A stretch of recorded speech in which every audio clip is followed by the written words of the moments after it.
Привет, друзья! С вами Одинокий Джейсон. Сегодня мы расскажем вам об одном удивительном человеке. Он сам ингуш по национальности, родный писатель Ингушетии Иса Кадзоев.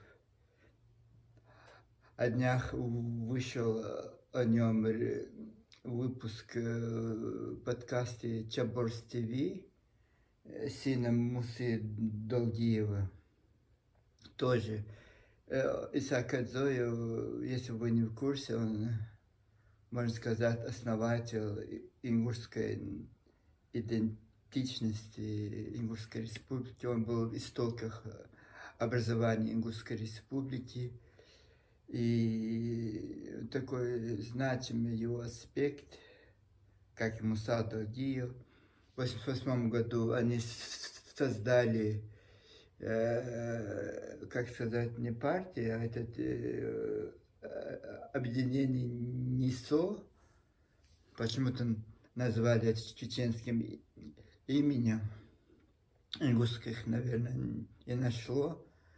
И в городе Азрани, в своих частных квартирах, добивались, чтобы создание Ингушской республики, которая сейчас на данный момент существует, вот они были ихними прародителями.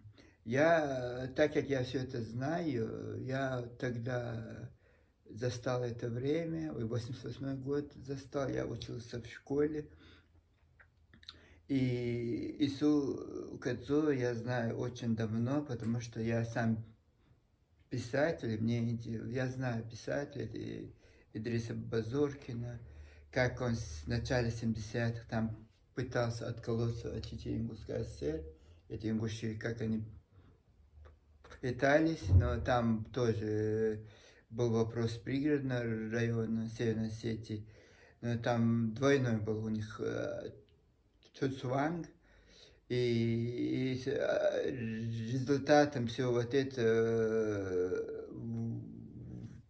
развилось обращение Центрального комитета Коммунистической партии Советского Союза, но это тогда был самый высший орган Советского Союза, и там они по этому обращению, они его составляли почти 8 месяцев, почти на 100 страницах, и сам результат оказался, что чеченцы, они русские виноваты, а чеченцы виноваты во всех бедах, страданиях ингушского народа, что у них нет своей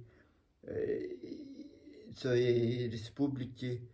И они изъявили желание выйти из состава почему-то Чечено-Ингушской ССР, своих братьев, и войти, если не получится создать Ингушскую республику, войти в состав Осетино-Ингушской ССР.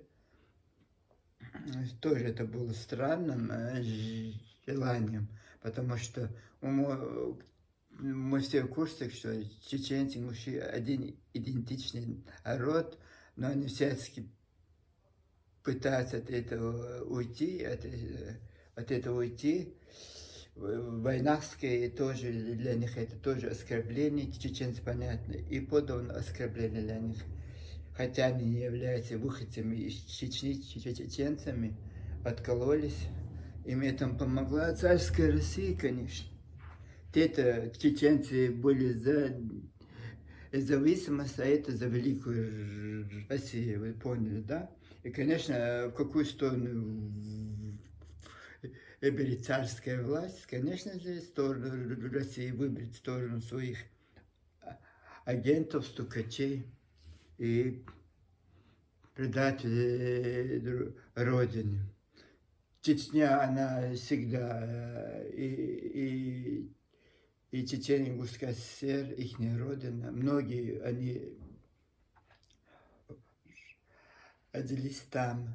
И вот для меня, я тоже родился в Чечено-Ингушетии, для меня она моя родина, а все остальные места, где я живу, проживаю, это уже вторая родина, это уже место проживания. Но моя родина всегда на все века останется Чечено-Ингушской ССР, где я родился, где я ощутил тепло своей матери, отца, где я был ребенком очень счастливым. И много самых светлых воспоминаний у меня идут с тех времен, когда я жил, учился в Чечено-Ингушской ССР. А все остальное, я сейчас живу в очень прекрасном месте, у меня достаток, все есть. Но вот нет, вот это всегда с любовью я вспоминаю свою родину, и всегда хочу туда обратно попасть, поехать. Благодарный я, потому что вот эти ингуши, они вдвойне должны быть благодарны. Мало того, что вот они их соединили, они могли бы их соединять, но они хотели быть с осетинами, не знаю почему, или с грузинами, вот они хотели в состав быть, но их соединили Советский Союз с их братьями, один язык, одна культура, одно вероисповедание, одни даты и место, и развивается этой культуре. Они же развились, Идрис Базоркин оттуда же, Чечен-Ингушетии вышел. Это Исаак тоже учительствовал в те времена. Чечено-Ингушской ССР, он был сельским учителем, сделал головокружительную карьеру там. Они раньше против чеченцев там козни строили в грозненских квартирах, это Базоркин, всякие их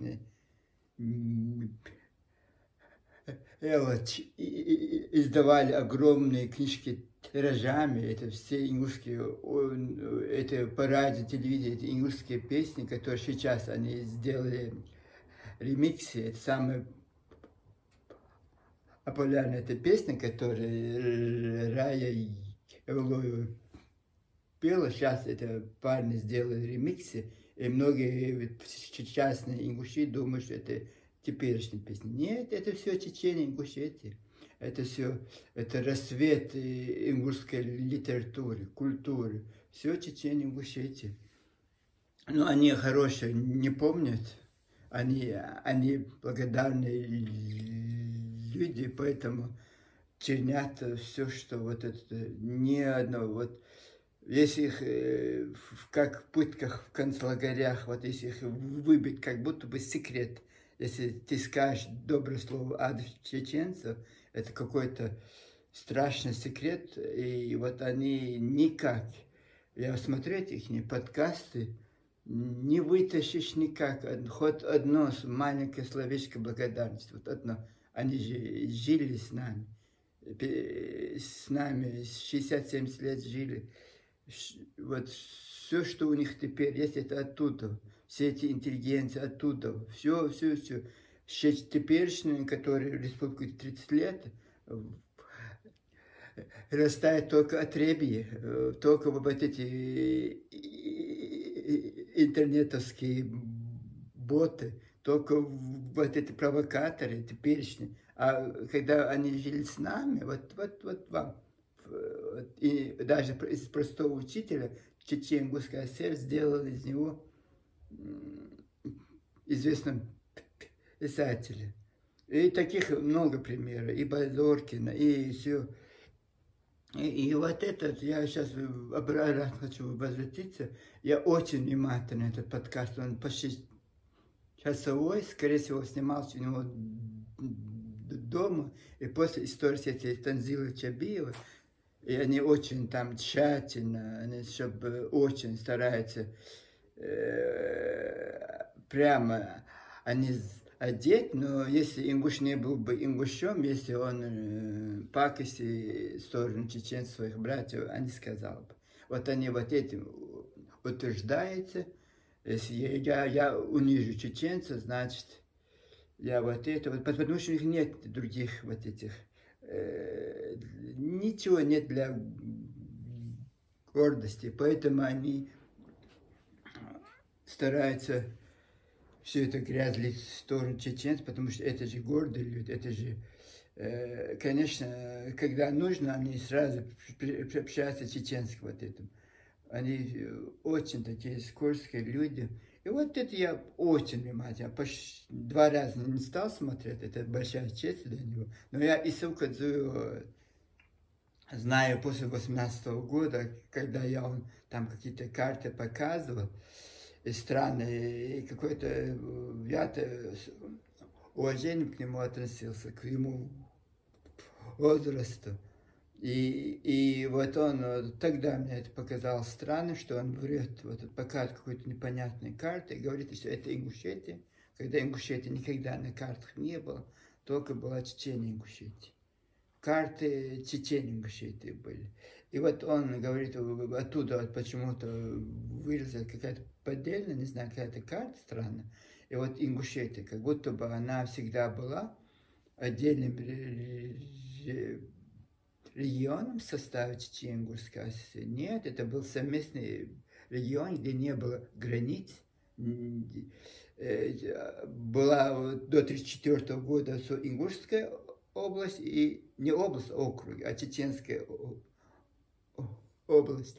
И вот когда Ингушия уходил в состав Чеченской области, уже в составе Чеченской области находился Сунжинский округ, точно такой же, как Ингушский округ, Сунжинский округ у нас состав был. Они к нам пришли как ингуши с ингушским вот этим округом, а вот он расписывает карты Сунжинского округа, говорит, это Ингушетия. На каком основании она вдруг вот ему захотел, стал Ингушетией. Вот он свою ингушскую, никто, вот, ни один ингуш не показывает свою ингушскую, свою вот ингушскую, вот эта республика, я не знаю. И вот это вот тоже манипулятор, хороший манипулятор, но старается острые углы, чтобы открыто они не выступать, но вот это есть. И вот тогда я как-то странно, я это сказал ему, родственнику, тоже у нас один Кадзою тут живет, я ему говорю, а это кто у тебя, Иса Кадзо? Он говорит, двоюродный дядя. И я говорю, вот это странно, что он так это, пока Ингушетия, который является, туда припасовал чеченские земли. И нет, это у нас же, говорит, говорит, у нас еще есть историк Нурды Кадзоев. Ну да, это учитель всех воспитал, как положено. С Кантышевым, по-моему, был сельским учителем. И такую головокружительную карьеру сделал. И вот такая история. Это потом он обратился, в 2018 году он начал очень сильно выступать. Потом почему-то обратился к чеченскому молодежи, которая сидит у себя дома, нигде они высказывают свое мнение. А ингушские эти, как наркоманы, проститутки там бегают по этим площадям Агаса, сумасшедшие. Днем, ночью не спят, и античеченская истерия. И вот вместо того, чтобы обратиться к своим ингушам, братья, сестры, это какая-то вышла недоразумение. По документам это чеченские земли. Но так как мы считаем вот это своими, и почему-то их присоединили нам без разрешения чеченцев в 2009 году, и сейчас это де юре получается ингушский, хотя это чеченские, де юре получается, потому что в документах они это сделали, когда война шла в Чечне. И как-то посередине, я не говорю, что в сторону чеченца там что-то говорит, хотя бы посередине сказать, там все неоднозначно, можно сказать. Нет, он топит за свою Ингушетию и почему-то обращается к чеченским молодежь, которая тоже была против, что вот так Рамзан Кадыров им подарил 70 тысяч квадратных гектаров от земли Сунжинского района и мало Чечни, вот это Седавского района Чечен-Ингушской Оссетии, чеченские земли. И вот этот, вот тогда тоже странное выступление. Потом я не стал, знаешь, я не стал, я-то понятно, старик. Если я что-то скажу, вот вы, ингуши, возбудитесь и будете потом меня вот это. Он тоже очень тщательно выбирал слова в этом подкасте, старался они затронуть.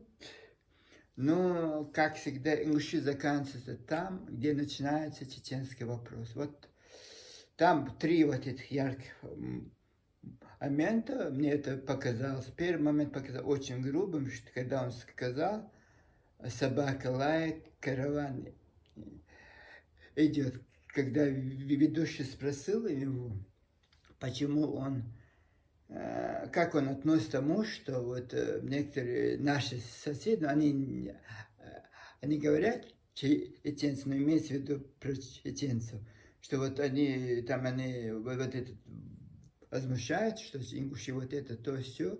Если он говорит вот это слово караван, собака лает, караван идет. Это как, дорогой Иса, как это понять из твоих уст?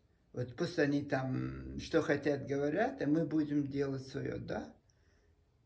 И вот этот парень-то, хотя сын известного человека, Мусы Алгиева, он-то не такой начитан, не такой грамотный, не такой жизненный опытный. Вот Исаджи Кадзой же знает о чем это речь. Он знает всю историю, всю правду.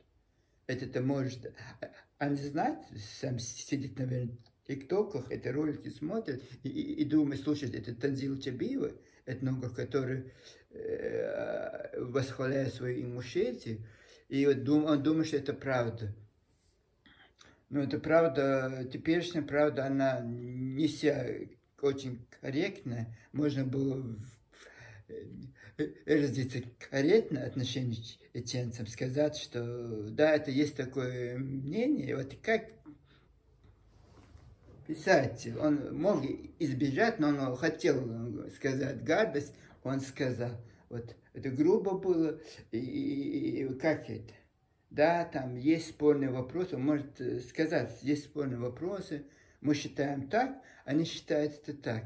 Ну, я надеюсь, что правда восторжествует. Вот я даже вот так бы ответил бы. Но нет, мы не были бы ингушами, если мы гадили в сторону чеченцев, а не сказал бы. И вот это, и скорее всего, мне кажется, были такие яркие, вот это, из интервью брали, чтобы не было нападок, он же почтенный возраст, и вот они его берегут. Для этого есть Бузуртановы, Абадиевы, с рождения Султыговой, это теперь это молодая принцесса Танзила Чабиева, вот уже у них подрастающее поколение уже тоже для этого. Пусть Иса Кадзо будет там вот этим, а мы же, они дураки, не сегодня родились, мы это все знаем. Вот такой был вот это пассаж. И потом еще вообще у меня отвисла челюсть, когда он сказал, почему они ушли из Чечен-Ингушской республики. Вот он сказал, потому что там была гражданская война, и мы хотели спасти своих ингушей, поэтому они типа отдалились.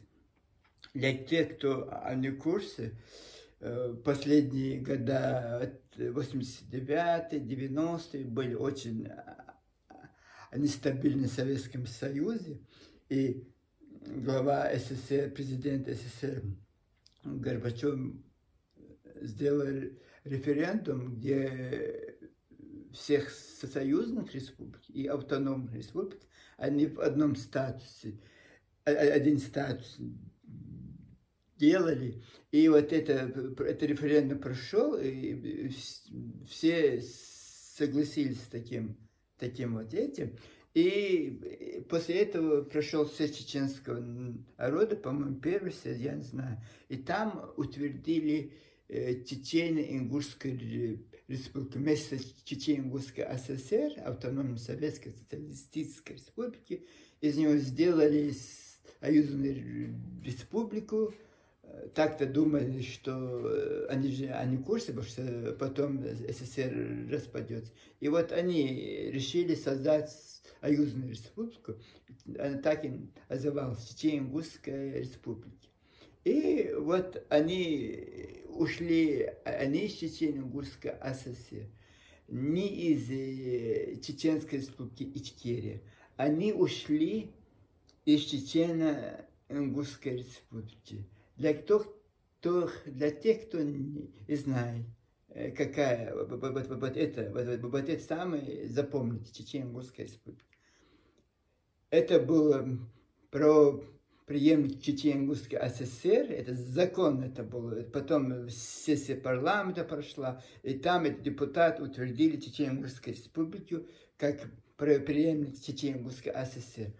И зная, что прекрасно, если они уйдут с этого Чечено-Ингушской республики, которая могла бы стать союзной республикой, как Украина, Литовская республика, как Узбекистан, Казахстан. И они, зная это, они сразу же ушли оттуда. Они сами ушли оттуда, зная, что если они уйдут оттуда, вопрос пригородного района будет закрыт, потому что они ушли из юридического статуса к своим отделкам, этой вековой мечте создать эту великую Ингушетию. И сперва надо было юридически решить вопросы, потом Ингушетия бы никуда они делась бы. Азранский район, они улетел бы в другую планету, а Марс, он там бы также оставался. Волгоградский район, который они себе присвоили, там же также находился. Сунжский район, который они себе чеченский присвоили, точно так же некуда было спешить. Вот они, вот это Ицхак Адзоя, вот это Муса Далгиев, их было много вот этих ингушских патриотов, Бейбулат Богатырев, и много всего. И, к сожалению, они допустили ошибку, не решив вопрос с пригородным районом Северной Осетии и правобережной части Владикавказа, они решили, я не знаю, как будто бы их насильно, этих клещах, держали в составе Чечено-Ингушской ССР, вот в этой стране. Они же пользовались этими благами. Ты что, у мужчин были привилегированный статус, потому что они были малочисленны. Там чеченцев русских было очень много, Чечено-Ингушской ССР. Так как это было мало, и они были присоединены, и у них было очень много привилегий везде. Ихняя вот этот Евлоя Раечка, моя мать любила очень эту песню, которую она пела. Айркенте, по-моему, называется эта песня. И вот сейчас самая крутая песня среди ингушской молодежи, это из Чечено-Ингушетии. Это республика Ингушетия, эти песни, эти писатели, да, Ицхак Адзо. Кто создал Чечено-Ингушетию? Но они никогда, они благодарны, никогда никто не вспоминает про это. И вот эта гражданская война, где в Чечне никогда не было гражданской войны. Да, была война за свободу, вот, за справедливость. Всегда, сотни веков вела царская Россия. Но чтобы гражданская война в Чечне, вот это странно. Да, потом я подумал, он, наверное, имел в виду события октября 1994 года, за месяц до начала войны. Русские войска вошли в Грозный. Ну, конечно, там нашлось даже ингушей этих предательств, Гантемира, вот этот Азбалату. Вот это была заварушка однодневная, я не знаю, даже 3 дней, потому что я в то время находился в Грозном, я помню это событие. Когда они начали, в окраинах Грозного начались военные действия, непонятно было, кто это, русские. Но, скорее всего, были русские, потому что русские танки, русские солдаты. У чеченцев не было танков, ничего не было у них. И вот русские войска вошли, и вот я это помню, этот день прекрасно. Люди паники, не таком панике. Я молодой парень, пошел в центр города, президентский, который и так, я думал, что я буду один там, или мало их будет. Весь город, представляете, пришли туда, на центральную площадь, чтобы они пропустить этих русских танков. И так и получилось, что в окраинах они там по проспекту Ленина несколько танков, очень много русских солдат попало в плен. Но это же не была гражданская война, которая длилась годами, месяцами. Это перестрелка русских чеченцев. Да, с ними были наши предатели, но это вот этот человек, Исаак, утверждает, что это была гражданская война между чеченцами. Вот как это понять? Как это? Вот это странно. А у вас Осетия была гражданская война, да? Вот это очень, просто мое ухо прорезал вот этот тезис, что это вы-то ушли в 91 году, даже еще раньше, провокаторы там в азранских квартирах, интриги против чеченцев, какие-то брошюрки сдавали. Вы вот это, не знаю, почему вы так ненавидели этих чеченцев. И вот ты тоже, Исаак, стараешься очень так, все равно дает тебя ингуша, который чеченофоба, дает вот такие тезисы, и, скорее всего, вот этот подкаст немножко почистился, интервью, чтобы казалось. И я вот гнилые вот эти фальшивые лица, лицемеры, все, и старик, и мужчина, парень, все вот такие вот. Как с вами? Жалко, что я вас знаю, жалко, что я с вами жил, это Чечен-Ингушетия. Хорошо, что если вы ваши... Даже сейчас такая светлая моя страна, это Чечен-Ингушетия, вот вы запачкали в своей грязи, ингуши. И никакого к тебе уважения должно быть. Нет, у меня нет к тебе уважения. Ты, так как грамотный человек, ты очень, так бывший учитель, ты умеешь подбирать слова, но твои глаза, твою злость дает. Ты зол на чеченца, не знаю почему. Вот на русских вы не золи, на осетинов никаких обид, никаких претензий у вас нет. Никаких подкастов, ничего. Вот чеченцев, это Руслан Узуртан обсуждает прямо, шлет их, там, не знаю, вот это, есть у вас открытые, вот это, есть такие, как ты, скрытно там, завуалировано там, давай я скажу, вот скрытая враждебность чеченцам, и вот давай я какой-то гад, все равно, я же могу этого и сказать, я же выше Руслан Бузуртан, я же народный писатель Ингушетии, Иса Кадзой, почему-то Иса с двумя «с», это Муса долгие, Муса долгие, Иса Кадзой, почему с двумя «с» пишется, тоже непонятно, но у нас чеченцы с одной, поэтому решили даже в этом, вот он же по паспорту же, они Иса Кадзой. Вот вы фальшивые вы все. Ваша фальшь, ваша ложь, этот вас Каламатов боится страстно вас. Потому что вы сколько этих глав своих, вам все они нравятся. Если будет глава чеченофоб, да, вы будете поддерживать его. А так вам не нравятся они все. Ой, давай я кофе сейчас попью. Сделал шикарный кола. Нет, зачем эти проблемы, тоже непонятно.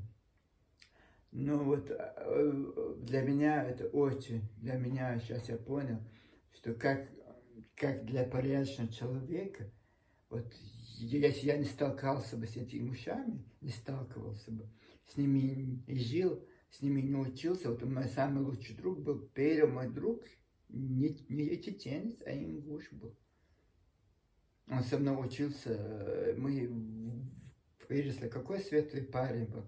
У него мать была, в суде работала она, отец, по-моему, тоже ингуш был, да. У них ингушская фамилия. Вот он жил, вот я даже к ним ходил. И вот я всю жизнь с этим ингушам. Даже сейчас тут находился, я с чеченцем у меня контакт не был, только были ингуши все. Я там очень много всего было, и по подлости, предательства, и вот это. Но я думал, что это не каждый человек идеальный, и главное, я порядочный человек, и я знаю вот эти вот эти черные дела, и я старался ущерб себя, общаться с ними, и подарки, ну, они, наверное, считали, как будто бы им же все обязаны, чеченцы им обязаны, вот русские не обязаны, синий не обязаны, вот чеченцы им обязаны. Вот такое вот это, какое-то странное общение было. Вот я хорошо, вот сейчас я закрыл, последние 2 ингуша даже не позвонили. Представляете, друзья навеки, днем и ночью мы общаемся, каждый день в WhatsApp сидим. Я поехал в Нью-Йорк, я удалил WhatsApp, и не привет, а не здравствуй. Вот вы, вот какие вы подлые, вот какие вы лицемерные ингуши. Да, рад за вас, честное слово, рад за вас. Вот Исаак Кадзоя, вместо того, чтобы ты очень мудрый человек, видно даже по твоему разговору, как ты стараешься вот эти острые угли. Ну, на вопросы чеченца ты палишься, конечно, палишься, очень сильно палишься. Ваша чеченофобия, вы же, это же ваше нутро никуда не идет. Будь благодарен, будь чечен, где твоей страны, где ты родился, где ты вырос. Нет никакой благодарности. И как будто бы это в селе, вот это, не знаю.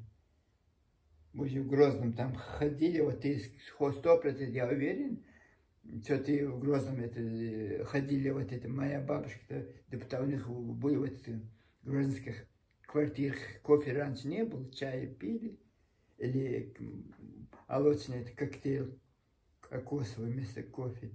И вот обсуждали планы создания Ингушетии. А создали, сейчас радуйтесь, пляшите в руки. Я очень рад за вас. Хорошо, что вы вот такие. У вас ничего не будет своего. Вот вы будете присваивать все чужое. Но это же у нас тоже это источник есть, эти документы есть. Это все у нас есть. Так что зря стараетесь. Вот сейчас потянули тяжелую гвардию, эти народные писатели, там он может как-то углы сгладить. Нет, собака лает, караван идет. Вот это вот. И там эта фраза резко обрывается, там что-то еще там сказано. И вот этот, где он сказал гражданская война, и тоже резко, он так говорит уверенно, как будто бы, я не знаю, гражданская война. Как может человек, тем более ингуш, который знает, они говорят, что русские напали на чеченцев. Нет, это гражданская война между чеченцами. Интересно, сколько не продают за день они. Потом в течение 2 дней они все это очистили, всех взяли в плен. Там пригороды, Грозно они хотели войти в центр, не смогли войти. Вот за 3 дня очистили. Даже день не было этой войны, как ты говоришь, гражданской в кавычках. И почему-то вот у вас так в голове все. Да, русские, две чеченские войны не было. Это чеченцы между собой. И это как странно это смотрится, когда человек про это дух войны с русскими не говорит, а просто говорит, что чеченцы между собой воевали. Вот это странно. Да. Лицо то какое-то непонятное тоже. Ой, там мне пишет всякие гадости ингуши. Вот я говорю, у вас не человеческие лица, у вас вселились шайтаны ваши, кривые, грязные души, пожилой, старый, молодой, все, нет вот этого чистоты, ни в вере, ни в душе. Вам же никто не запрещает быть этими ингушами. Почему вы должны, не знаю, оскорбляя чеченцев, возвещаться?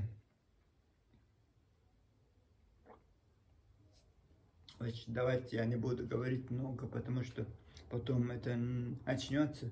Пожилой мужчина. Для меня возраст ничего, мудрость. Пожилые люди бывают очень мудрыми, тем более наши в войнах. У них вот от крови это ослаб, но вот ни одного слова, чтобы сохранить отношения между чеченцами и ингушами, вот он ни одного слова не сказал, ни одного сказано. Давайте будем жить дружно, мы же и так, и так. Нет, мы грузины, мы не чеченцы, а это еще же почетный гражданин города Тбилиси. Он же еще почетный гражданин города Тбилиси, если кто не в курсе. Какая-то тяга к Грузии у них. Всегда у них было вот это. Сперва они с осетинами жили, я не знаю, тяга к этим христианам. Дело они в религии, но странно вот это. Потом мы набожные мусульмане, и вот это тоже шапки носим на голове. Тибетеки носим, как правильно мусульмане. Своей политике, своим вот это люди, все эти, он и другие, все это, им уж эти молодежи испортили. Они сейчас такие дерзкие. Мне мой этот друг, как бы в кавычках, 4 раза оскорбил меня, на меня накричал, WhatsApp закрыл. Это то, что я порядочный человек, добрый человек. Я же вижу в людях только доброту, плохое не вижу. И вот я ему давал 4 раза шанс. Честно, я давал ему шанс, чтобы он понял, какой он совершил ошибку. Что так нельзя делать, так нельзя матеряться, не страшно. Это мужчин матеряться страшно, это катастрофа. Вот эти бедные девушки, Ариам, 1,5 года они мучили. 1,5 издеваясь над ней. И вот это страшно, это грязные слова, и мысли, о непорядке у всех. Вот теперь понимаешь, почему они такие все. Вот он почтенный человек, сколько ему осталось еще. Вот есть проблемы между 2 братьями, конфликт. Сказать что-то полезное. Нет, мы не говорим. Пусть они лают, мы будем делать свое. Вот, будем украсть их историю у чеченцев, будем фальсифицировать эти карточки, будем писать пасквили, эти книжечки. Да, твой племянник это написал, это сделал. Мусор надо его выкинуть, вы, мужи, недостойные вот этих высоких слов. Вот либо это правильная вот эта поговорка, либо гниет с головы. Вот как, смотря на этого пожилого мужчину, как это правильно поговорка? Рыба гниет с головы. Вот там нет ничего оскорбительного, вот как он рожается, так и мы тоже будем рожать своих. Вот такое. Вот вам познакомились с имущим одним предателем своей родины, чеченцев, чечен-ингуши. Это все они жили в Грозненске, родились там. Такую ненависть этим чеченцам испытывают. Вот это вот я не могу никак понять, откуда. Это зависть, она понятна. Бывает черная, белая зависть. Это человеческие вот эти потребности. Ну, вот так. Ой, спасибо всем, кто слушал. Как бы хотелось бы все это один прекрасный день закончилось. Жить дальше. Вот вы не брать, все, жить дальше. Это же никак 70 лет жили вместе, 60-70 лет. Оно же никак, половина чеченцев еще до сих пор в этих розовых очках. Ингуши наши братья. Пока с вами был Одинокий Джейсон.